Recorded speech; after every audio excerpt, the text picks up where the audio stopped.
सभी दोस्तों का विशेष एकेडमी में हार्दिक स्वागत है।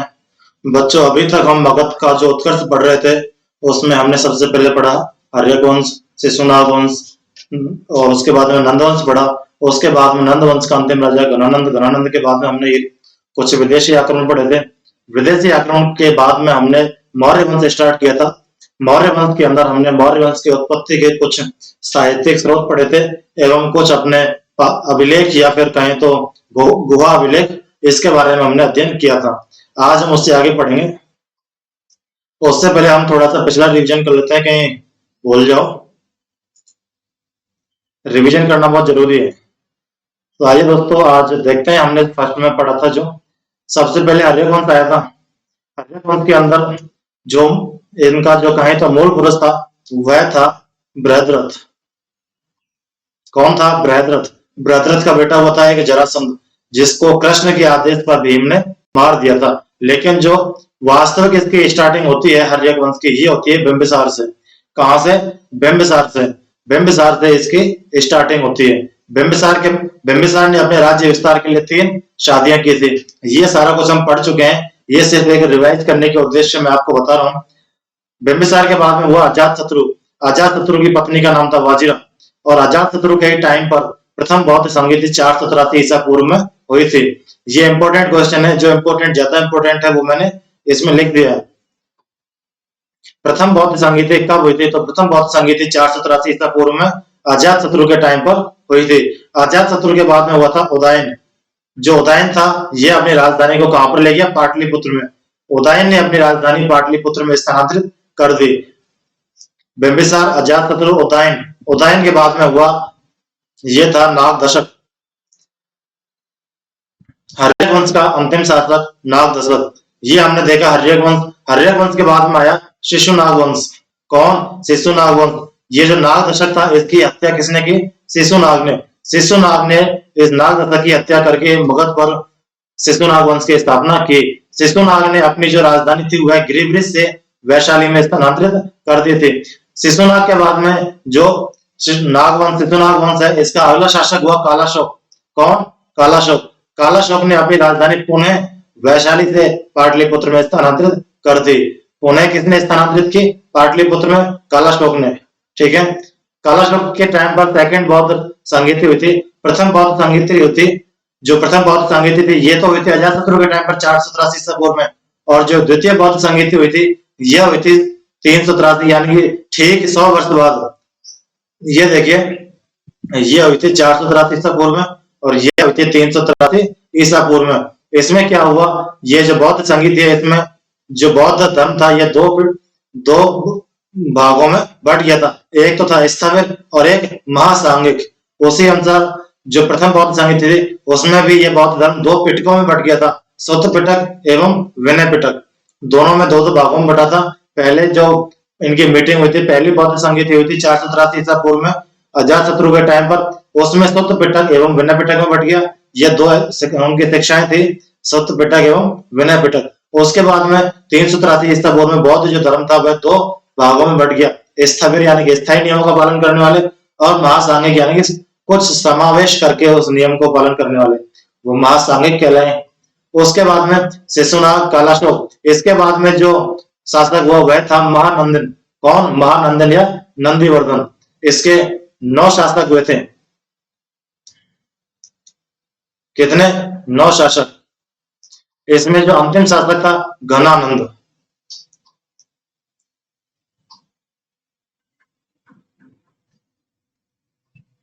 घनानंद दोस्तों ये नंद वंश है। इस नंद वंश का अंतिम शासक कौन हुआ? घनानंद। घनानंद नंद वंश का अंतिम शासक हुआ था। तो दोस्तों ये तो था हमने जो आज तक पढ़ा था। इस घनानंद का समकालीन कौन था? सिकंदर था। तो सिकंदर एक विदेशी आक्रमण था। तो इसके बाद में हमने विदेशी आक्रमण पढ़े थे। पहले ईरानी आक्रमण पढ़े थे, इसके बाद में यूनानी आक्रमण पढ़े थे। ईरानियों के जो नेतृत्व में किसने किया आक्रमण? अखमानी वंश ने आक्रमण किया। सबसे पहले दारा प्रथम ने किया था और जो लास्ट में किया था दारा थर्ड। दारा थर्ड को किसने हराया? सिकंदर ने हराया था।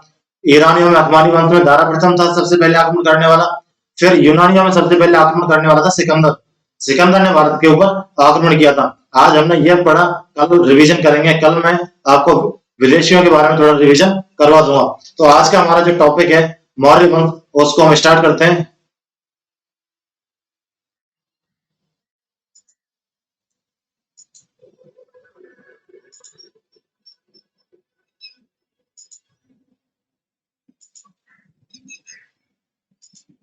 आज हम पढ़ेंगे दोस्तों चंद्रगुप्त मौर्य। इससे पहले हमने मौर्य वंश की जानकारी कहाँ कहाँ से मिलती है उसके बारे में हमने पढ़ा था। मैंने आपको कुछ ट्रिक बताई थी, AIR बताई थी, अर्थशास्त्र, इंडिका, राज तरंगणी, मेगास्थनीज की इंडिका, ठीक है। तो ये सारा कुछ हमने पढ़ा था। उसके बाद में कुछ मैंने अपने अभिलेख भी बताए थे, उनके कुछ ट्रिक भी बताई थी, उसको आप पढ़ें। आज हम उससे आगे पढ़ेंगे चंद्रगुप्त मौर्य। हमने मौर्य वंश के स्रोतों के बारे में हमने पढ़ लिया था। अब हम पढ़ेंगे मौर्य वंश का जो सबसे पहले शासक हुआ था वह हुआ था चंद्रगुप्त मौर्य। अब इसमें हम देखते हैं जो चंद्रगुप्त मौर्य की मैंने आपको एक कहानी बताई थी कि चंद्रगुप्त मौर्य कौन था। हालांकि इसके बारे में ज्यादा जानकारी नहीं मिलती है, लेकिन फिर भी देखें कि जो चंद्रगुप्त मौर्य था इसके बारे में कहा जाता है कि घनानंद की एक दासी थी, मौर्य नाम की एक दासी थी, उससे इसका घनानंद का अफेयर चल रहा था। तो उनके अफेयर से जो संतान उत्पन्न हुई थी उसको क्या कहा गया, उसको चंद्रगुप्त मौर्य कहा गया। ये तो एक स्टोरी थी। दूसरी स्टोरी ये है कि एक मौर्य नाम का जनपद था। 16 जो महाजनपद है वो तो अलग है, उनमें भी कुछ जनपद हुआ करते थे। तो मौर्य नाम का एक जनपद था, मौर्य नाम का जनपद, यानी कि वहां पर मोरों की अधिकता थी, इसलिए उस जनपद का नाम पड़ा मौर्य। मौर्य जनपद में जो राजा था, उस राजा की एक रानी थी, उस रानी का जो बेटा था उसका नाम था चंद्रगुप्त मौर्य। घनानंद ने मौर्य जनपद के ऊपर आक्रमण करके इस राजा को मार दिया। यहाँ से फिर ये रानी जंगल की तरफ भागती है और अपने इस बेटे, उस टाइम जो चंद्रगुप्त मौर्य था ये छोटा ही था, यह जंगल की तरफ जाकर इस रानी की तो मतलब मृत्यु हो जाती है और चंद्रगुप्त मौर्य को यह एक शिकारी को सौंप देती है। चंद्रगुप्त मौर्य को यह मौर्य जनपद की जो रानी है एक शिकारी को सौंप देती है और इसकी वहां पर मृत्यु हो जाती है। अब यहाँ पर ये जो चंद्रगुप्त मौर्य शिकारी के हाथों में आ गया, इस शिकारी के जो पास एक बच्चा था इस पर नजर पड़ती है चाणक्य की। किसकी? चाणक्य की। तो एक गेम होता था पहले, राजकीलम। कौन सा? राजकीलम। उस राजकीलम खेल में चाणक्य ने 1000 कासार्पण में, कासार्पण एक मुद्रा हुआ करती थी, 1000 कासार्पण में इस चंद्रगुप्त मौर्य को उस शिकारी से खरीद लिया था। ये दो अनुश्रुतियां थी जो मैंने आपको बताई, ठीक है दोस्तों। तो अब हम पढ़ते हैं इसके बारे में कि चंद्रगुप्त मौर्य फर्स्ट ऐतिहासिक शासक था। चंद्रगुप्त मौर्य फर्स्ट ऐतिहासिक शासक था, प्रथम विदेशी दासता से मुक्त करवाने वाला था। जो चंद्रगुप्त मौर्य था यह प्रथम विदेशी दासता से मुक्त करवाने वाला था। क्यों था? क्योंकि ईरानी और यूनानी को छत्रप नियुक्त करके गए थे। जो छत्रप कौन हुआ करते थे? छत्रप हुआ करते थे जो अपने भारतीय राज्य थे उन पर शासन करने वाले, उन विदेशियों का प्रतिनिधित्व करने वाले। तो चंद्रगुप्त ने क्या किया? उन छत्रपों को पराजित करके भगाया। सबसे पहले ईरानी आए थे, ईरानी छत्रपों को तो यूनानियों ने भगा दिया। अब बचे कौन? यूनानी छत्रप। तो यूनानी छत्रपों को जो भगाया था, किसने भगाया था? चंद्रगुप्त मौर्य ने, ठीक है। चंद्रगुप्त मौर्य का शासनकाल आप देख लें एक बार, 322 ईसा पूर्व से 298 ईसा पूर्व। हालांकि आते तो कम ही है, लेकिन आपसे वह क्रम पूछ लेगा कि बताइए निम्न में से क्रम अनुसार जमाइए, चंद्रगुप्त मौर्य, बिंदुसार, अशोक, तो वहां पर प्रॉब्लम होती है। अगर आपको याद होंगे तो आप इसको बता सकते हैं। इसकी भी मैं आपको एक ट्रिक बताऊंगा। सबसे पहले चंद्रगुप्त मौर्य, चंद्र बिंदु मैंने बताए थे, चंद्र बिंदु। तो इसके बाद में हुआ था बिंदुसार। कौन? बिंदुसार। और बिंदुसार का बेटा हुआ था अशोक, ठीक है। अभी हम पढ़ते हैं चंद्रगुप्त मौर्य, इसके बाद में पढ़ेंगे बिंदुसार, उसके बाद में अशोक। तो जो चंद्रगुप्त मौर्य का जो शासनकाल था वह था 322 ईसा पूर्व से 298 ईसा पूर्व तक। आगे देखें, यह प्रथम ऐतिहासिक शासक था। कौन? चंद्रगुप्त मौर्य प्रथम ऐतिहासिक शासक था। मैंने आपको पढ़ाया कि घनानंद के बाद में कौन विदेशी आक्रमणकारी आ गए, उन विदेशियों को किसने भगाया? चंद्रगुप्त मौर्य ने, ठीक है। जो सिकंदर था उसको किसने भगाया था? चंद्रगुप्त मौर्य ने। सिकंदर कौन था? सिकंदर एक यूनानी था। तो इस तरीके से हम कह सकते हैं विदेशी दासता से मुक्त चंद्रगुप्त मौर्य ने कराया। यूनानी क्षत्रपों को इसने पराजित किया था, इस तरीके से मुक्त करवाया। घनानंद को पराजित कर मगध पर मौर्य वंश की स्थापना की। ये भी हम बहुत अच्छी तरीके से पढ़ चुके हैं, रिवीजन हो जाएगा, लिख लें इसको कि गणानंद को पराजित कर मगध पर मौर्य वंश की स्थापना किसने की? चंद्रगुप्त मौर्य ने। चाणक्य को अपना पीएम बनाया। चाणक्य कौन था? चंद्रगुप्त सीएम साहब का गुरु था। तो चाणक्य चाणक्य को अपना पीएम बनाया, प्रधानमंत्री। भारत का प्रथम ऐतिहासिक शासक था, ये पढ़ चुके हैं हम। भारत का प्रथम शासक जिसने भारत को विदेशी दासता से मुक्त करवाया। ठीक है दोस्तों, आगे देखते हैं। इसने यूनानी क्षत्रपों को पराजित कर भारत से खदेड़ दिया था। प्रारंभिक जीवन में सीएम को, इसका प्रारंभिक जीवन देखते हैं कि सीएम के प्रारंभिक जीवन के बारे में ज्यादा जानकारी नहीं मिलती है। इसके बारे में दो अनुश्रुतियां थी, वो मैंने आपको बता दी कि एक तो मौर्य जो दासी थी, जो इसकी दासी थी, कौन? मुर्रा नाम की दासी, उससे उत्पन्न माना जाता है। एक मयू जो मौर्य जनपद है उसकी जो रानी थी, उससे इसको उत्पन्न माना जाता है। ये दो अनुश्रुतियां थी। इसके बाद में हम देखते हैं कि मौर्य जनपद का होने के कारण चंद्रगुप्त ने मौर्य वंश की स्थापना की, या फिर यह मौर्य कहलाया। कौन? चंद्रगुप्त। ठीक है, आगे हम देखते हैं कि चंद्रगुप्त मौर्य को यूनानी इतिहासकारों ने कुछ नाम दिए थे, वो कौन कौन से थे वो देखते हैं। सैड्रोकोट्स, क्या नाम दिया? सैड्रोकोट्स। सैड्रोकोट्स किसने दिया? स्ट्रैबो, जस्टिन एवं एरियन ने। स्ट्रैबो, जस्टिन एवं एरियन ने। अब ये तो थोड़ी प्रॉब्लम हो गई आपकी, आप याद कैसे करोगे इस चीज को, सैड्रोकोट्स? तो इसकी भी एक याद करने की ट्रिक है कि जो सैड्रोकोट्स नाम दिया था, जिसमें भी आधा सा आए, क्या है? आधा सा। ये देखिए, स्ट्रैबो में आधा सा, जस्टिन में आधा सा, तो सैड्रोकोट्स स्ट्रैबो एवं जस्टिन ने कहा, एवं इसको एरियन ने भी कहा। अरे सर ने तो क्या बताया? अरे मैंने आपको अभिलेख ही पढ़ाया था, उसमें भी एक अरे अरे एक अभिलेख था आंध्र प्रदेश में, तो आपको याद होगा वो। उसी तरीके से यहाँ पर भी एक ट्रिक है कि अरे सर ने तो आधा सा बताया था सैड्रोकोट्स के लिए, तो स्ट्रैबो एवं जस्टिन ने चंद्रगुप्त को क्या कहा? सैड्रोकोट्स कहा। एवं एरियन, अरे आप कहोगे सर ने तो आधा सा बताया, ये तो रह गया, तो अरे से याद है एरियन। स्ट्रैबो, जस्टिन एवं एरियन, इन तीनों ने चंद्रगुप्त मौर्य को सैड्रोकोट्स कहा था। ठीक है, ये हो गया सैड्रोकोट्स, स्ट्रैबो, जस्टिन एवं एरियन ने कहा। फिर आता है एरोकोट्स। क्या आता है? एरोकोट्स। एरोकोट्स एथियानस, क्या है? एथियानस एवं प्लूटार्क। जो सैड्रोकोट्स एवं एट्रोकोट्स कहा जाता है, यह कहा जाता है निम्न कुल में उत्पन्न। एक मैंने और पढ़ाया था वृषभ, जो उसका मतलब भी था निम्न कुल में उत्पन्न। मैंने पिछली क्लास में पढ़ाया था, आपको उसको एक बार रिवाइज कर लें, याद हो जाएगा। आप इस चीज को बार बार रिवीजन करें, जब आप इसको 4-5 बार पढ़ लोगे तब आपको लगेगा कि बहुत इजी लगेगा, और आपको यह टिप्स पर कहानी की तरह याद हो जाएगा। यह चीज मैं आपको बार बार इसलिए कहता हूँ, आप इस चीज को पढ़ें। कंपटीशन में बहुत से बच्चे इस चीज को टफ समझकर छोड़ देते हैं, लेकिन यह एक ऐसी चीज है कि जो बाकी बच्चों से आपको आगे लेके जाएगी। अब बहुत से क्या सैड्रोकोट्स, एट्रोकोट्स क्या है, टफ लगते हैं, लेकिन आप इनको जब बार बार पढ़ेंगे, 3-4 बार पढ़ेंगे, ऐसा नहीं एक ही दिन में 3-4 बार पढ़ने, महीने में पढ़ने, तो ये कोई टफ काम नहीं है। इसको आप पढ़ें जिससे कि याद हो। सैड्रोकोट्स किसने कहा? स्ट्रैबो, जस्टिन, एरियन ने कहा। फिर एट्रोकोट्स किसने कहा? एट्रोकोट्स यानी कि एपियानस, एट्रोकोट्स एपियानस ने एवं प्लूटार्क ने कहा था। ठीक है, इन दोनों का मतलब है निम्न कुल में उत्पन्न। आगे देखें कि 1793 ईस्वी में विलियम जोन्स ने इन नामों की पहचान की। 1703 ईस्वी में विलियम जोन्स, ये जो सैड्रोकोट्स थे वो एट्रोकोट्स थे, इन लोगों ने इनको नाम तो दे दिए, लेकिन इनकी पहचान कब हुई? इनकी पहचान हुई थी 1793 ईस्वी में। क्या पहचान हुई? कि ये जो सैड्रोकोट्स और एट्रोकोट्स नाम है, ये किसके नाम है? 1793 ईसा पूर्व में। ये तो पता चल गया कि 322 ईसा पूर्व में चंद्रगुप्त को इन लोगों ने, स्ट्रैबो, जस्टिन, एरियन ने सैड्रोकोट्स का, एपियानस एवं प्लूटार्क ने एट्रोकोट्स का, इन्होंने नाम तो दे दिए, इन्होंने चंद्रगुप्त को ये नाम तो दे दिए, लेकिन पता कब चला कि ये जो नाम थे ये चंद्रगुप्त मौर्य के ही थे? तो इन नामों का पता चला था 1793 ईसा पूर्व में। 1793 ईसा पूर्व में विलियम, कौन? William Jones. विलियम जोन्स ने इन नामों की पहचान सीएम के लिए की कि ये नाम सीएम के लिए प्रयुक्त हुए हैं। तो इनका पता कब चला? 1793 ईसा पूर्व में। अगला हम देखते हैं कि बौद्ध ग्रंथ महावंश के अनुसार, ये बौद्ध ग्रंथ 4 थे।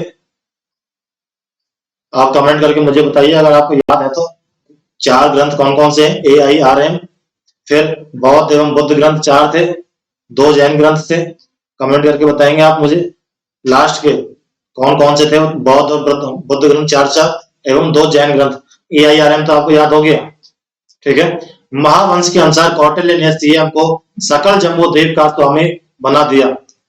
यानी कि जो कौटिल्य था, कौन? चंद्रगुप्त का गुरु कौटिल्य, इसने ही इसको सकल जम्बूद्वीप यानी कि संपूर्ण भारत का स्वामी बना दिया था। इसका पता लगता है किसके अनुसार बनाया? महावंश के अनुसार। बौद्ध ग्रंथ था महावंश।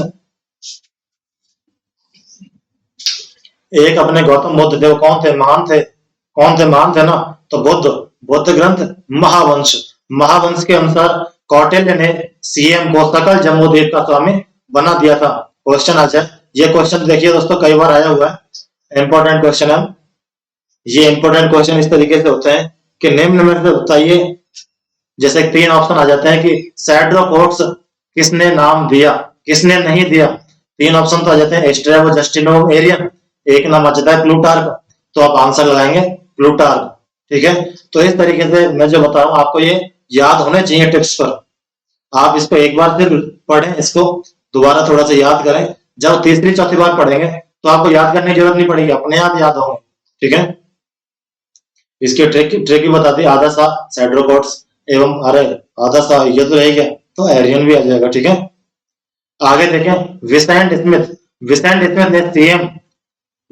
स्मिथ के अनुसार सीएम ने अपना साम्राज्य भारत की वैज्ञानिक सीमा हिंदू कुश पर्वत तक विस्तार कर लिया था। ये भी दोस्तों हम कल पढ़ चुके थे कि मान लो ये तो था भारत, लेकिन एक हिंदू कुश पर्वत था यहाँ पर। क्या था? एक हिंदू कुश पर्वत था गंधार की तरफ। तो सीएम ने अपना शासन यहां तक फैला दिया था। सीएम ने अपना शासन यहां तक फैला लिया था, ठीक है।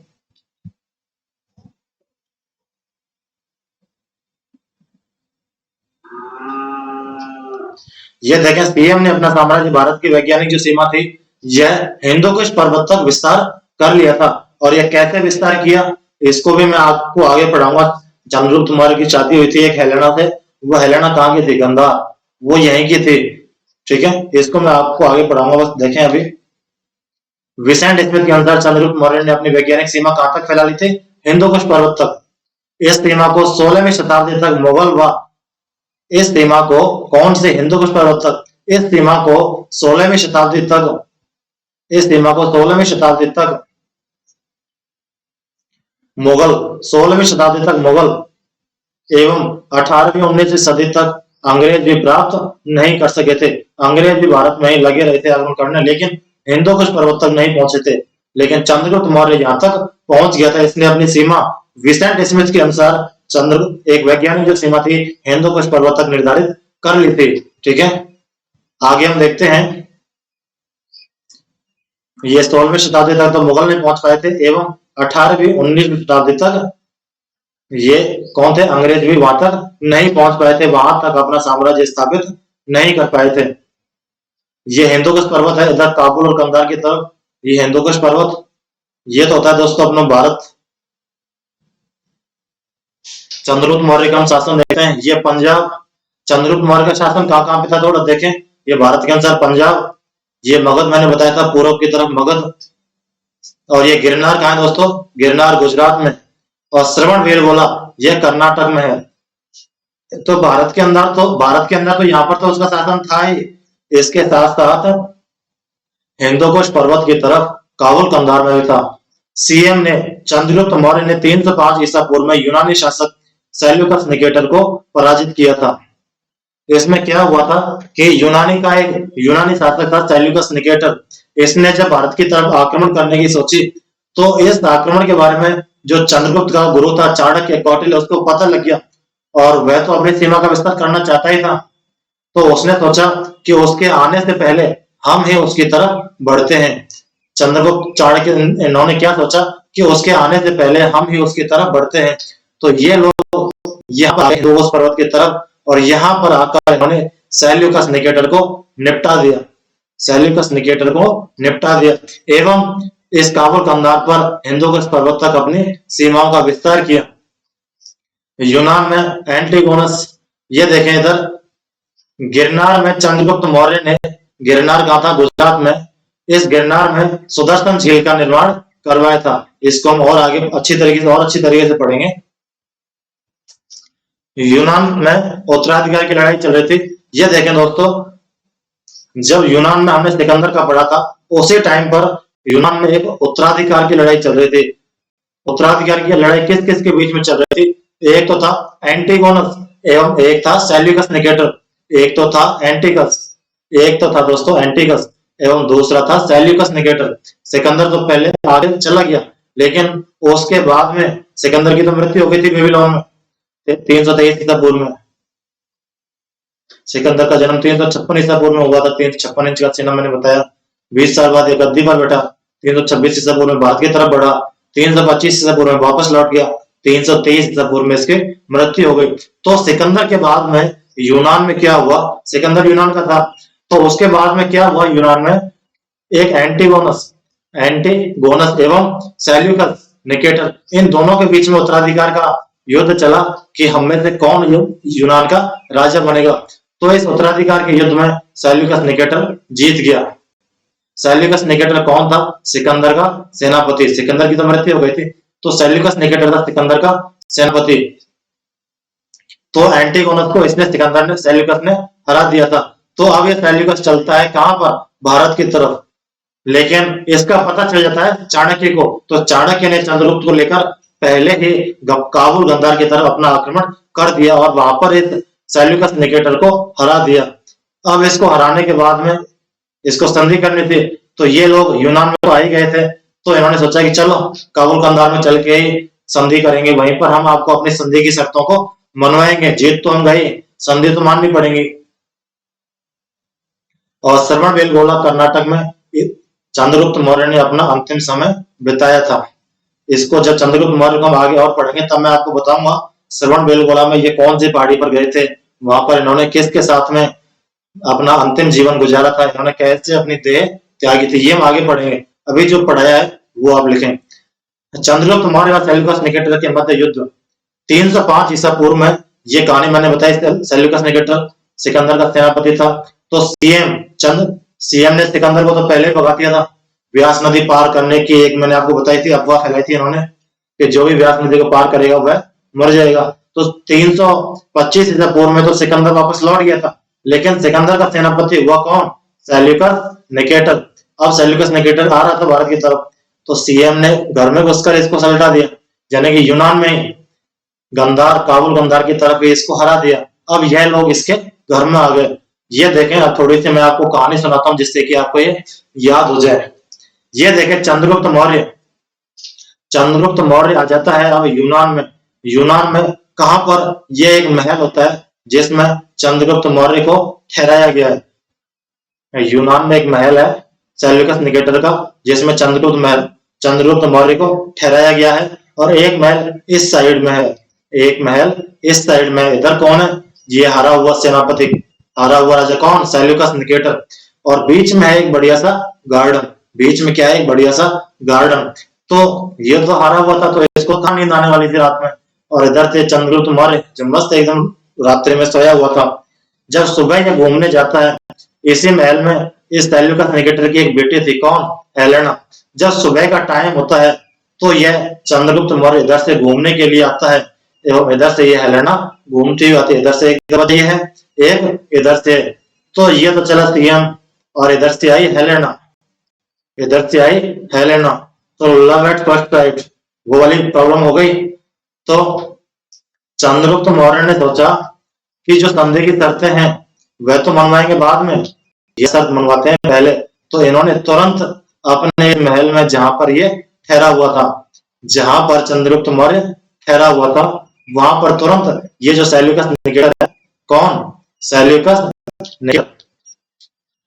सेल्यूकस निकेटर तो कौन? इसको कहां नींद आने वाली थी, इसको तुरंत बुलाया, तुरंत प्रभाव से इसको बुलाया कि आओ भाई संधि करनी। तो इस महल में ये गोल स्नान करने के लिए टेबल रखी हुई है, इधर सीएम साहब बैठे हुए हैं और इधर ये सेल्यूकस निकेटर बैठ थोड़ी तो इधर तो इन्होंने क्या आप करते हैं, तो इन्होंने इससे पूछा कि पहले तो ये बताइए कि सुबह जो पार्क में वो लड़की आई थी वह कौन थी, हमें उससे विवाह करना है। तो ये तो हारा हुआ सेनापति था, कौन, सेल्यूकस निकेटर। तो इसको तो शर्तें माननी पड़ेंगी। तो इसने इसके विवाह की जो शर्त थी वह मान ली, और इन दोनों का विवाह, जो ये पार्क है इसी पार्क के अंदर इन दोनों का विवाह हो गई। ये बढ़िया बात नहीं चली। सात फेरे लिए अपने भारत की एक रीति रिवाज है, 7 फेरे लेकर ही हम शादियां करते हैं। तो इस पार्क के अंदर इन्होंने शादी की।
ट्रेन के कारण दोस्तों थोड़ा सा डिस्टरबेंस हो गया था, आप इस वीडियो को आगे निकाल लें, ठीक है। तो दोस्तों अपने भारत के रीति रिवाज के अनुसार इन दोनों के बढ़िया इस पार्क में 7 फेरे हो गए, और चंद्रगुप्त मौर्य हेलेना को भारत के लिए लाने को तैयारी हो गई। लेकिन इन्होंने बाकी की भी कुछ शर्तें हैं। जो सबसे पहली शर्त थी हेलेना से शादी की, वो यहाँ पर संपन्न हो गई। अब संधि में और क्या था, हेलेना सेल्यूकस, इसके सेल्यूकस निकेटर की पुत्री थी, इससे इसका विवाह हो गया। फिर इसके बाद में शादी हो गई तो दहेज तो मिलेगा ही, दहेज तो पुरानी परंपरा थी। तो इसको दहेज के रूप में 4 प्रांत मिले, काबुल, कंधार, हेरात एवं बलूचिस्तान। मैंने आपको बताया था दोस्तों, ये जो हिंदू का पर्वत था ये कहाँ, काबुल कंधार के पास में था। तो ये किसके अंडर में थे उस टाइम, सेल्यूकस निकेटर के अंडर में थे। तो सेल्यूकस निकेटर ने काबुल कंधार को किसको दे दिया, चंद्रगुप्त मौर्य को दे दिया। काबुल कंधार को पहले क्या कहते थे, पैरोपेनी सड़ाई, पैरोपेनी सड़ाई, ठीक है, पैरोपेनी सड़ाई। कंधार को बोलते थे अराकोसिया, अराकोसिया अटपटे शब्द है, 2-4 बार पढ़ेंगे याद हो जाएंगे। काबुल, कंधार, हेरात, हेरात को बोलते थे एरिया, हेरात का एरिया, हेरात का एरिया, ठीक है। अगला है बलूचिस्तान, इसको बोलते थे जेड्रोसिया या गैड्रोसिया। ये इंपॉर्टेंट है दोस्तों, हो सकता है कि निम्न में से कौन सा जो प्रांत था चंद्रगुप्त मौर्य को दहेज के रूप में नहीं मिला। तो ये 3 तो दे देगा, एक कोई और डाल देगा, मान लो पाकिस्तान डाल देगा, तो पाकिस्तान नहीं मिला था। काबुल, कंधार, हेरात एवं बलूचिस्तान, ठीक है। काबुल को पैरोपेनी सड़ाई, कंधार को अराकोसिया, हेरात को एरिया और बलूचिस्तान को जेड्रोसिया। ये 2 शर्तें हो गई। तीसरी संधि थी, भाई इसने दहेज तो दे दिया, अब चंद्रगुप्त मौर्य भी तो कुछ देगा कि ये कुछ देता रहेगा। तो सीएम साहब ने 500 हाथी सेल्यूकस निकेटर को उपहार में दिए। किसमें, जो दुश्मनी थी अब रिश्तेदारी बदल चुकी थी, तो इसका ही फर्ज था कुछ देना। तो चंद्रगुप्त मौर्य ने भी उसको 500 हाथी सेल्यूकस निकेटर को उपहार में दिए थे। आगे देखें, निकेटर ने मेगास्थनीज को राजदूत के रूप में, जो सेल्यूकस निकेटर था हरा हुआ था, उसने मेगास्थनीज को चंद्रगुप्त मौर्य के दरबार में नियुक्त किया। और इस तरीके से जो मेगास्थनीज था वह नियुक्त होने वाला भारत में नियुक्त प्रथम विदेशी राजदूत था। क्वेश्चन आ जाए कि बताइए भारत में नियुक्त प्रथम विदेशी राजदूत कौन था, तो मेगास्थनीज था। और मेगास्थनीज की बुक थी कौन, इंडिका, पढ़ी थी ना, तो याद करें। अच्छा है क्वेश्चन कि भारत में नियुक्त प्रथम विदेशी राजदूत मेगास्थनीज, किसके दरबार में, चंद्रगुप्त मौर्य में। किसने भेजा था, तो सेल्यूकस निकेटर ने। सेल्यूकस निकेटर किसका राजदूत, सिकंदर का, ठीक है। आगे देखें, ये दोस्तों हम पढ़ चुके थे कल, ये भारत का राजदूत है, ये सुदर्शन झील थी। कल्पसूत्र लिखी थी दोस्तों भद्रबाहु ने। कल्पसूत्र के अनुसार, इस कल्पसूत्र के अनुसार मगध में 12 वर्षों का भयंकर अकाल पड़ा था। कल्पसूत्र यानी कि भद्रबाहु के, मैंने आपको कल बताए थे 2 ग्रंथ बताए थे, जैन ग्रंथ, दो जैन ग्रंथ बताए थे। एक तो था कल्पसूत्र। कल्पसूत्र लिखा है दोस्तों भद्रबाहु ने। तो भद्रबाहु के कल्पसूत्र के अनुसार मगध में 312 ईसा पूर्व में 12 वर्षों का भयंकर अकाल पड़ा था। और उस टाइम यहाँ पर मगध की राजधानी पाटलिपुत्र थी। तो इस पाटलिपुत्र में जो धर्म थे, जैन धर्म, यह दो प्रमुख लोगों के अंडर में था। एक तो था भद्रबाहु। भद्रबाहु ने क्या लिखा था? कल्पसूत्र। इस कल्पसूत्र के अनुसार ये अकाल का वर्णन मिलता है हमें। तो जैन धर्म उस टाइम दो लोगों के अंडर में था, भद्रबाहु एवं स्थूलभद्र। भद्रबाहु एवं स्थूलभद्र। स्थूलभद्र को संभति संभति विजय संभति विजय संभूति विजय, स्थूलभद्र को क्या कहते थे? संभूति विजय भी कहा जाता था। ये जो स्थूलभद्र थे, ये बहुत ही कड़ी तपस्या करने वाले एक वंश थे जो दो भागों में बट गए थे। भद्रबाहु तो क्या था कि जो जैन धर्म का उसको नए नए अपडेटेड वर्जन के साथ में अपनाया था इन्होंने, उसको थोड़ा मॉडिफाई करके अपनाया था। किसने? भद्रबाहु ने। और जो स्थूलभद्र था, इसने जो जैन धर्म, जो प्राचीन जैन धर्म था, उसको ज्यों के त्यों अपनाया था। उस प्राचीन जैन धर्म में क्या होता था, उसमें तपस्या कैसे करते थे कि जब ठीक कड़ाके की दोपहरी पड़ती थी सूर्य की, उसमें बैठ के तपस्या करना होता था। और तपस्या करने से पहले क्या होता था कि अपने जो बाल थे इन्हें जड़ सहित उखड़वा दिया जाता था। तो ये तो था स्थूलभद्र का जो शाखा थी वो। और भद्रबाहु ने कहा ना ना, इतना टफ तो हमसे नहीं होगा। इन्होंने उसको अपडेटेड वर्जन के साथ में अपनाया। ठीक है, तो यहाँ पर जो इसको हम आगे और पढ़ेंगे डिटेल में। अभी आप देखें कि मगध में 312 ईसा पूर्व में भयंकर अकाल पड़ा था। पाटलिपुत्र में ये दो प्रमुख शासक कहें तो दो प्रमुख आदमी थे, भद्रबाहु एवं स्थूलभद्र। स्थूलभद्र को संभूति विजय भी कहते हैं। इसको लिख लें, संभूति विजय। भद्रबाहु ने लिखा था कल्पसूत्र, जिसमें इसका वर्णन हुआ। भद्रबाहु ने इस अकाल के कारण अपने शिष्यों के साथ में यह दक्षिण भारत में, मैंने आपको बताया था ना, यहाँ पर क्या था? श्रवणबेलगोला, कर्नाटक में दोस्तों श्रवणबेलगोला, कर्नाटक के अंदर है श्रवणबेलगोला।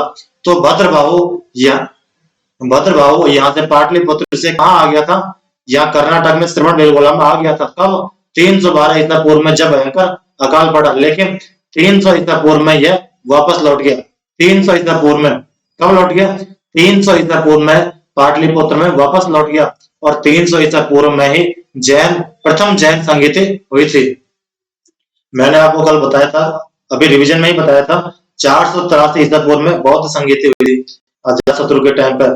फिर ठीक 100 वर्ष बाद में हुई थी कालाशोक के टाइम पर द्वितीय बौद्ध संगीति। वो तो थी बौद्ध संगीति। अब हम पढ़ रहे हैं जैन प्रथम जैन संगीति। तो यह हुई थी 300 ईसा पूर्व में प्रथम जैन संगीति। ठीक है। मौर्य वंश का अंतिम शासक बृहद्रथ था। ये देखें दोस्तों, मैंने अभी आपको बताया था कि जो गिरनार में सुदर्शन झील का निर्माण करवाया था चंद्रगुप्त मौर्य ने। इसने पुष्यगुप्त वैश्य को आदेश दिया कि यहाँ पर एक झील का निर्माण करवाया जाए। तो पुष्यगुप्त वैश्य ने गुजरात के गिरनार में सुदर्शन झील का निर्माण करवाया। अब ये लाइन इसलिए लिखी है मैंने कि जो मौर्य वंश है उसका अंतिम राजा है, उसका नाम था बृहद्रथ। मौर्य वंश का अंतिम राजा कौन था? बृहद्रथ। और बृहद्रथ को किसने मारा था? पुष्यगुप्त शुंग ने। बृहद्रथ को पुष्यगुप्त शुंग ने मारा था। जबकि पुष्यगुप्त वैश्य, इसमें देखिए अंतर, देखिए कितना मामूली है। एग्जामिनर हमें यहीं पर कंफ्यूज करता है कि पुष्यगुप्त वैश्य ने तो सुदर्शन झील का निर्माण करवाया और शुंग ने इस मौर्य वंश के अंतिम राजा की हत्या की थी। क्वेश्चन अच्छा है आपके लिए एग्जाम में कि निम्न में से बताइए सुदर्शन झील का निर्माण किसने करवाया? पुष्यगुप्त शुंग ने या पुष्यगुप्त वैश्य ने? तो झील का जो निर्माण करवाया, जो झील थे उसका निर्माण किसने करवाया? पुष्यगुप्त वैश्य ने। किसने? पुष्यगुप्त वैश्य ने, ना कि पुष्यगुप्त शुंग ने। तो ये याद रखें और इस लाइन को आप नोट बना के लिख लें, जिससे कि कंफ्यूजन की प्रॉब्लम ही नहीं रहे। आगे देखते हैं, ये आपकी समझ में आ गया होगा। आगे देखते हैं कि जो अपने जैन धर्म हुई थी, इसके जैन धर्म की जो प्रथम संगीति हुई थी जैन धर्म की 300 ईसा पूर्व में, इसमें क्या हुआ? यह दो भागों में बट गया था। भाग कौन से? एक तो था भद्रबाहु और एक था स्थूलभद्र का। एक तो था भद्रबाहु का और एक था स्थूलभद्र का। स्थूलभद्र में क्या थे, श्वेतांबर कहलाए। जो स्थूलभद्र की जो शाखा थी वह तो थी श्वेतांबर, यानी कि श्वेत वस्त्र धारण करने वाले। श्वेत अंबर, अंबर बोलते हैं वस्त्र को, किसको, वस्त्र को। और अंबर बोलते हैं आकाश को भी, पर्यावरण पढ़े होंगे तो अंबर आकाश को भी बोलते हैं। और जो भद्रभाव का दिगंबर था, जो दिगंबर शाखा थी, भद्रभाव की जो दिगंबर शाखा थी, इसका संधि विच्छेद है दोस्तों दिक् प्लस अंबर, व्यंजन संधि। दिक् प्लस अंबर, दिक् का मतलब है दिशाएं, यानी कि जो दिशाओं को ही अपना आभूषण, अपना वस्त्र माने वह कहलाए दिगंबर। यानी कि ये कैसे रहते थे, नग्न रहते थे, ये वस्त्र नहीं पहनते थे, नग्न रहते थे। ठीक है, तो स्थूलभद्र परिवर्तन के साथ अपनाया।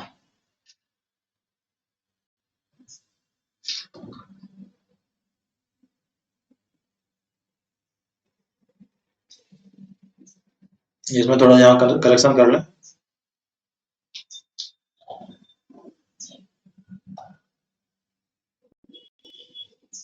ये जो स्थूलभद्र का था, स्थूलभद्र का दिगंबर जो एक शाखा थी, यह परिवर्तन के साथ अपनाई गई थी, यह परिवर्तन के साथ अपनाई गई थी। और जो भद्रभाव का जो श्वेतांबर एक शाखा थी, इसमें नो चेंज, विदाउट चेंज के साथ में ये अपनाया गया। इसमें तपस्या ऐसे करते थे, ये मैं साइन लगाना भूल गया था दोस्तों, इसमें आप साइन लगा लें। इस तरीके से था कि भद्रभाव की जो ये शाखा थी, इसमें तपस्या कैसे करते थे, सूर्य की कड़ाके की धूप में बैठकर। एवं जब ये लोग तपस्या करते थे, जब ये एक तरीके से कहें तो संन्यास धारण करते थे, तो सिर में से बालों को जड़ सहित उखाड़ देते थे भद्र बाहु में। और स्थूल भद्र में क्या था, परिवर्तन के साथ अपनाते थे। थोड़ा सा करेक्शन कर रहे दोस्तों, मैं भूल गया इसमें, ठीक है, गलतियां हो जाती हैं।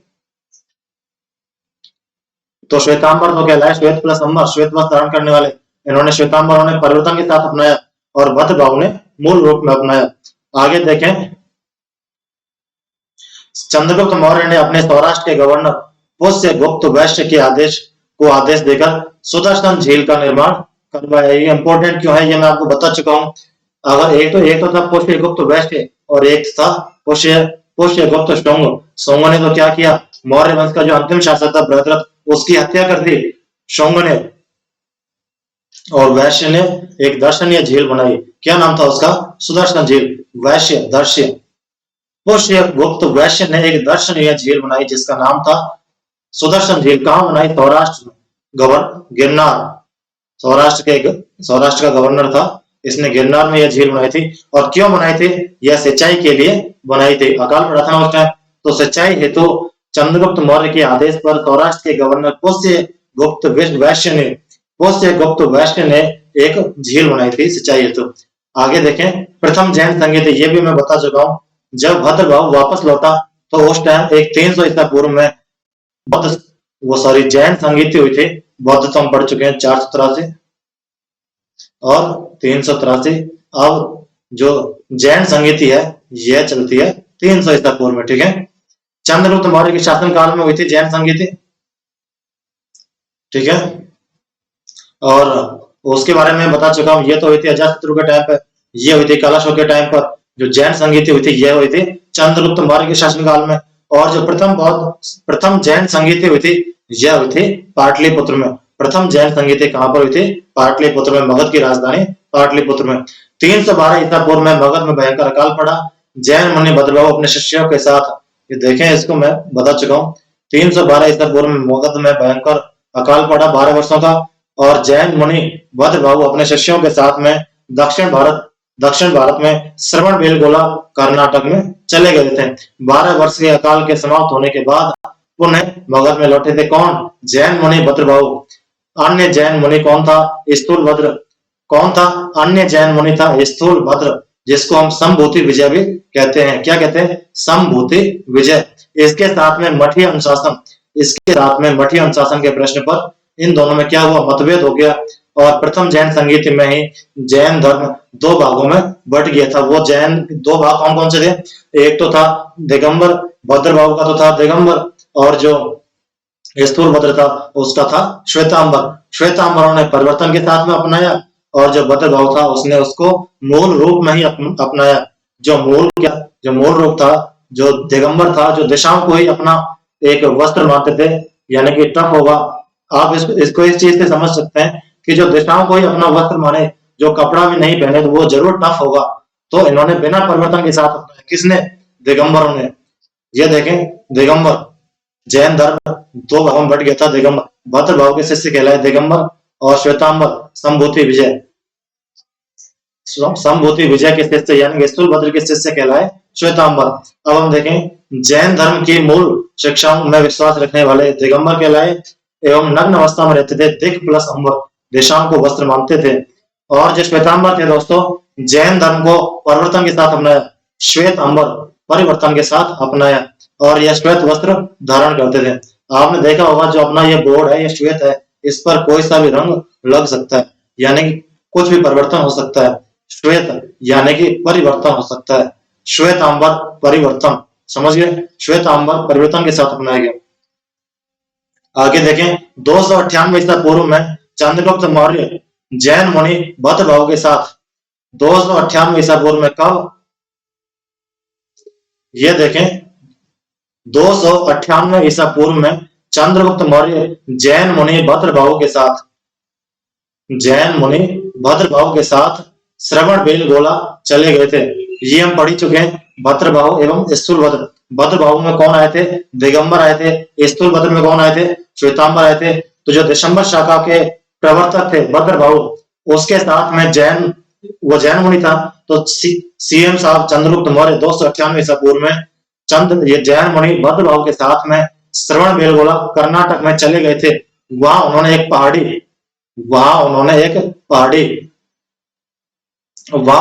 पहाड़ी पर संलेखना, इसको भी मैं बताऊंगा आपको अभी, एक पहाड़ी पर संलेखना पद्धति के माध्यम से अपनी देह त्याग दी थी।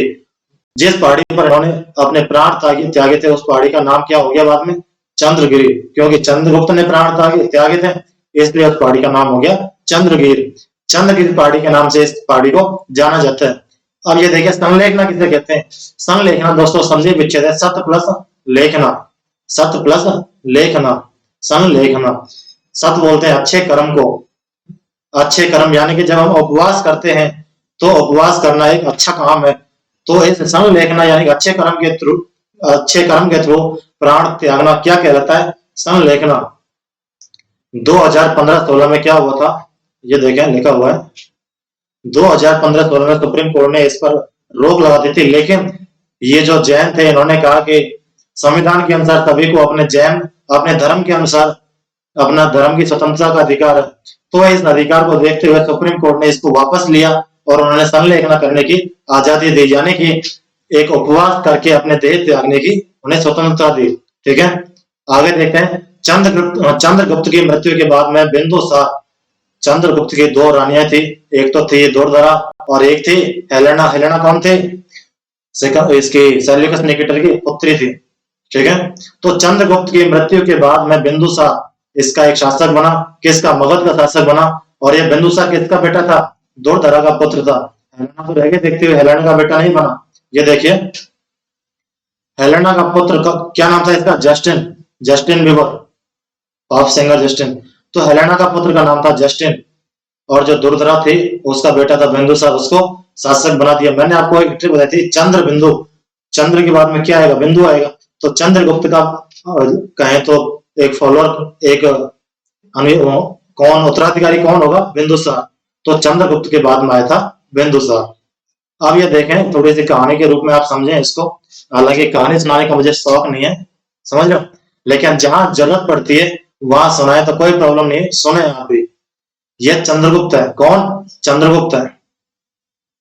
ये है अपने सीएम साहब, और सीएम साहब की दो पत्नियां थी, एक तो थी दुर्धरा और एक थी हेलेना। हेलेना कौन थी? सेल्यूकस निकेटर की पुत्री थी। इसका पुत्र हुआ कौन? जस्टिन। और यह थी दुर्धरा। दुर्धरा का पुत्र कौन था? बिंदुसार, जो राजा बन गया बाद में चल के। अब इसमें कहानी क्या है कि चंद्रगुप्त मौर्य का गुरु था चाणक्य। चाणक्य, पुराने टाइम पर क्या होता था कि विष कन्याएं होती थी। कौन? विष कन्याएं। विष कन्याएं किसे कहते हैं?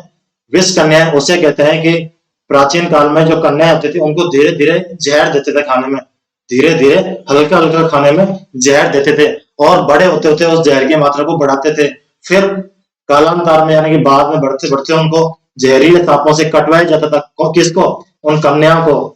उससे क्या है कि उन जो सांप थे उसका उसके ऊपर कोई प्रभाव नहीं पड़ता था, उस सांप उन सांपों का जो जहर था वह उन कन्याओं में पहुंच जाता था, इसलिए उनको बोलते थे विष कन्या।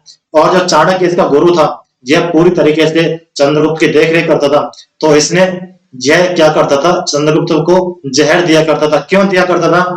क्योंकि इसके ऊपर जहर का असर नहीं पड़े। प्राचीन काल में जो विष कन्या हुआ करती थी, कोई भी राजा गुप्तचर के रूप में उन्हें दूसरे राजा के पास में भेज देता था और उन्हें अफेयर में फंसाकर, पहले तो अफेयर हो जाते और बाद में उनको दांत गड़ा के किसी भी तरीके से उनमें जो जहर था उसका ट्रांसफर कर दिया करते थे। तो यह था उस टाइम में विष कन्याओं का प्रयोग। तो यहाँ पर ये देखें, इस कहानी का मतलब क्या है बताने का, कि चंद्रगुप्त मौर्य इस चाणक्य को, सॉरी, ये जो चाणक्य था चंद्रगुप्त मौर्य को जहर दिया करता था, हल्का हल्का जहर दिया करता था। एक दिन चंद्रगुप्त मौर्य एक बढ़िया टेबल सजी हुई थी, टेबल पर एक प्लेट रखी है, इसमें भी जहर था। तो चंद्रगुप्त मौर्य किसी कारणवश वहां से चले गए और यहाँ से आती है दुर्धरा।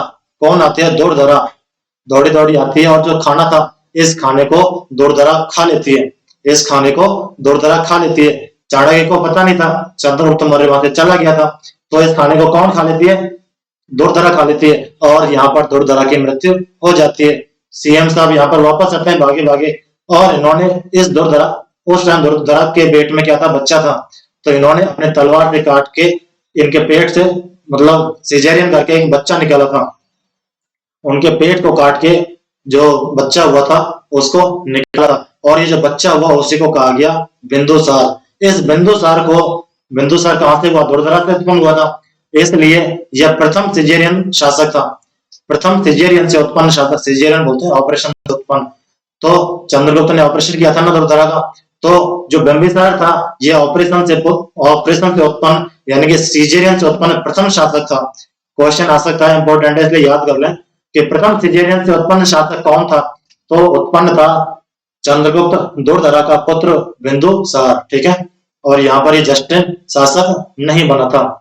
अब हेलेना तो ये भी मतलब कांड करने लगे कि अपने, जो कहें तो षड्यंत्र रचने लगे कि कैसे भी तक करके ये जस्टिन राजा बनना चाहिए, लेकिन ये सफल नहीं हुई। ठीक है दोस्तों, आगे हम पढ़ते हैं। चंद्रगुप्त मौर्य को पढ़ लिया है हमने।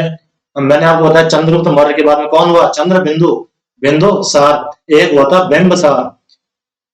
मैंने आपको ट्रिक बताई, चंद्र बिंदु ना कि चंद्र बिंबा समझ रहे हो? वो हुआ था बिंबसार, चंद्र बिंब नहीं, चंद्र बिंदु।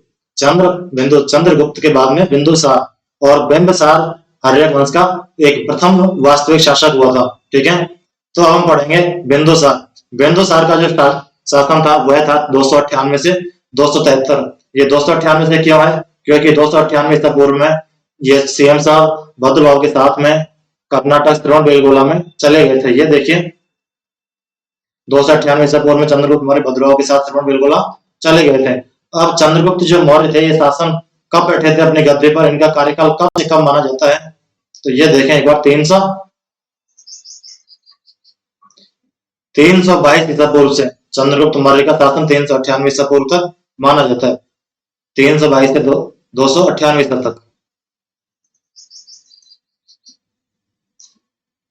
तो सीएम साहब कब तक है? 322 से 298 तक। ठीक है, 322 से 298 तक। आप एक चीज तो, ये तो मुझे लगता है कि रटी गई होगी, 356, यानी कि 300 के आसपास ही होगा इसका कार्यकाल, 200 में तो होगा नहीं। समझ रहे हो क्यों होगा? क्योंकि इस टाइम सिकंदर का जन्म था और ये सिकंदर को चंद्रगुप्त मौर्य ने भगाया था, तो यानी कि इसके आसपास ही। ठीक है, तो 322 में चंद्रगुप्त मौर्य का, 322 से 298 तक चंद्रगुप्त मौर्य का शासन काल रहा, और 298 ईसा के बाद में आया बिंदुसार। कौन आया? बिंदुसार। 298 से 273 ईसा पूर्व तक 23 साल तक इसका शासन रहा। Bindusara son of Chandragupta Maurya. बिंदुसार के पिता का नाम चंद्रगुप्त, इसकी माता का नाम दुर्धरा। हेलेना था कि? हेलेना नहीं था। हेलेना का बेटा का नाम था जस्टिन, जो राजा नहीं बना। तो दुर्धरा का बेटा था बिंदुसार। भारत का प्रथम सिजेरियन शासक माना जाता है। ये देखें, भारत का जो प्रथम सिजेरियन शासक है वह किसको माना जाता है? प्रथम सिजेरियन शासक माना जाता है बिंदुसार, इस बिंदुसार को। यूनानी इतिहासकारों ने बिंदुसार को अमित्रोकैट्स अमित्र घात एवं अमित्र घात यानी कि शत्रुओं को खा जाने वाला कहा है। ठीक है, आगे देखें, इस बिंदुसार को वायु पुराण में भद्रसार कहा गया है। क्या कहा है? भद्रसार। एक वो था भद्रबाहु। भद्रबाहु कौन था? वो तो एक जैन गुरु था जो चंद्रगुप्त मौर्य को कहाँ लेके गया था? श्रवण बेलगोला, कर्नाटक। वायु पुराण के अनुसार बिंदुसार को भद्रसार कहा गया है एवं जैन ग्रंथ के अनुसार सिंहसेन कहा गया है। जो चंद्रगुप्त मौर्य था इसने अपने शासन को बहुत फैलाया था, हिंदू को सर्वत्र तक फैलाया था, लेकिन इसका बेटा था बिंदुसार, यह इतना नहीं हुआ था, हालांकि लड़ाई करने वाला बहुत था, इसने शादियां भी बहुत की, इसने पूरा शतक मारा है। किसने? बिंदुसार ने। बिंदुसार के 101 पुत्र थे, जिनमें से 99 को अशोक ने सल्टा दिया था। ये हम बाद में पढ़ेंगे और बताएंगे, अभी आपको बता रहा हूं तो बाद में भी याद आ जाएंगे, लिखना चाहो तो लिख सकते हो कि जो बिंदुसार था इसके 101 पुत्र थे, उनमें से 99 को आगे चल के इस बिंदुसार का बेटा कौन था? अशोक। उसने इस 99 को 101 में से 99 को सल्टा दिया था, अंडर 90 आउट कर दिया। ठीक है, तो वायु पुराण के अनुसार बिंदुसार को भद्रसार कहा गया है एवं जैन ग्रंथ के अनुसार बिंदुसार को सिंहसेन कहा गया है। बिंदुसार की 3 पत्नियां थी, ये देखिए, सभद्रांगी, चारुमित्र एवं नूर। चारुमित्र सबसे बड़ी थी, ये दूसरे नंबर पर लिख दिया मैंने, चारुमित्र। इस चारुमित्र का बेटा था सुसेन, यह सबसे बड़ा पुत्र था। कौन? सुसेन। चारुमित्र का बेटा सुसेन था। ये देखिए, सभद्रांगी का बेटा हुआ अशोक, जो बाद में राजा बना। और ये नूर इतने सुंदर थे, बहुत ही सुंदर थे, मतलब समझ रहे हो। इसका पुत्र हुआ श्यामक। जो बिंदुसार था यह श्यामक को अपना बेटा समझता था, लेकिन वास्तव में यह इसका बेटा नहीं था। जो हेलेना थी, हेलेना कौन थी? चंद्रगुप्त मौर्य की वाइफ थी। हेलेना का पुत्र था कौन? जस्टिन। उस जस्टिन का अफेयर चला था किससे? ये देखें, थोड़ा सा समझें इसको। चंद्रगुप्त मौर्य की 2 रानियां हुई, कौन कौन सी थी? एक तो थी दुर्धरा और एक थी हेलेना। हेलेना का बेटा कौन था? बिंदुसार। हेलेना का बेटा, सॉरी, दुर्धरा का बेटा कौन था? बिंदुसार। अब बिंदुसार की भी 3 रानियां थी, उन 3 रानियों में से इस हेलेना का बेटा वो कौन? जस्टिन। उन 3 रानियों में से एक के साथ में अफेयर था। तो देख सकते हैं कितना लंबा अफेयर है। ये सिर्फ एक अनुश्रुति है, वास्तविकता लगती नहीं है, लेकिन आपको ये मानना पड़ेगा, अनुश्रुति है, लेखकों ने लिख दिया तो मानना तो पड़ेगा। ये 3 रानियां थी। इस नूर का जो नूर था वो इतना ज्यादा था कि इसका अफेयर हो गया जस्टिन के साथ। हालांकि बिंदुसार पहले तो इसको अपना बेटा मानता था, लेकिन धीरे धीरे कालांतर में उसको पता लग गया था। तो सभद्रांगी, चारुमित्र और ये नूर। ठीक है, ये 3 उसकी रानियां थी। सभद्रांगी से हुआ था अशोक, इसको तो आप याद ही कर लें क्योंकि ये बिंदुसार के बाद में राजा बनने वाला है। सभद्रांगी का बेटा हुआ था अशोक और चारुमित्र का हुआ था, चारुमित्र का सुसेन एवं नूर का हुआ था श्यामक। अनुश्रुति के अनुसार जो श्यामक पुत्र था किसका था? हेलेना का जो बेटा था जस्टिन, उसका बेटा था। और ये देखें, बौद्ध ग्रंथ महावग्गा के अनुसार बिंदुसार के कुल 101 पुत्र थे। बौद्ध ग्रंथ महावग्गा के अनुसार बिंदुसार के कितने? 101 पुत्र थे, जिनमें से 99 को इसने अशोक ने आउट कर दिया था। बिंदुसार ने सीरिया के शासक एंटिओकस प्रथम को पत्र लिखकर निम्न 3 चीजें मांगी थी। एक तो मांगी थी उसने विदेशी मीठी शराब, सूखे मेवे एवं दार्शनिक। इसमें तो उसने क्या किया? शराब भेज दी, सूखे मेवे भेज दे, लेकिन दार्शनिक नहीं भेजा। क्यों नहीं भेजा? क्योंकि एंटिओकस ने कहा कि हमारे देश में आदमियों को खरीदने बेचने की परंपरा नहीं है, इस वजह से इन्होंने दार्शनिक को नहीं भेजा। एंटिओकस ने, याद करें इसको, आरएस में क्वेश्चन आया हुआ है कि एंटिओकस ने अपना एक राजदूत नियुक्त किया था, कहा? बिंदुसार के दरबार में। कौन? डाइमेकस। तो आपको पता होगा कि इसको मैं आपको याद करने की एक ट्रिक बता देता हूं कि जो डाई है, जो बालों में हम डाई करते हैं, वह हमारी आंखों के लिए नुकसानदायक है, यानी कि एंटी है। जो डाई है वह हमारी आंखों के लिए एंटी है। क्या है? एंटी है। तो एंटिओकस का राजदूत कौन? डाइमेकस। एंटिओकस हमारी आंखों के लिए एंटी है, तो एंटिओकस का राजदूत डाइमेकस। जब एक बार देखेंगे ना तो याद हो जाएगा, हमारी आंखों के लिए डाई करना एंटी है, मतलब खिलाफ है, एंटी, अपोजिट। तो हमारी आंखों के लिए जो डाई है वो कैसी है, एंटी है। तो एंटी होगा उसका राजदूत डाइमिकस। दूसरा देखें, जो मिस्र के शासक है टॉलमी सेकंड, मिस्र के शासक है टॉलमी सेकंड यानी कि फिलाडेल्फस, फिलाडेल्फस ने बिंदुसार के दरबार में राजदूत डायनोसिस, एक होती है दोस्तों जब हमारी किडनियां फेल हो जाती हैं तो डायलिसिस होती है। क्या होती है, डायलिसिस, डायलिसिस होती है किडनियों की। तो ये था मिस्र, यानी कि इसने मीठा ज्यादा खा लिया, यानी कि मिस्त्री ज्यादा खा ली, और मिस्त्री ज्यादा खा ली तो भाई किडनी हो गई खराब इसकी। तो इसके क्या करवाई, डायलिसिस करवाई, यानी कि डायनोसियस, जो डायनोसियस था, आप इसको याद कर सकते हैं मिस्र के हिसाब से। तो मिस्र के शासक टॉलमी सेकंड फिलाडेल्फस का शासक जो राजदूत हुआ वह था डायनोसियस। तो ठीक है दोस्तों, आज की क्लास यहीं पर समाप्त करते हैं। ठीक है दोस्तों, आज की क्लास यहीं पर समाप्त करते हैं।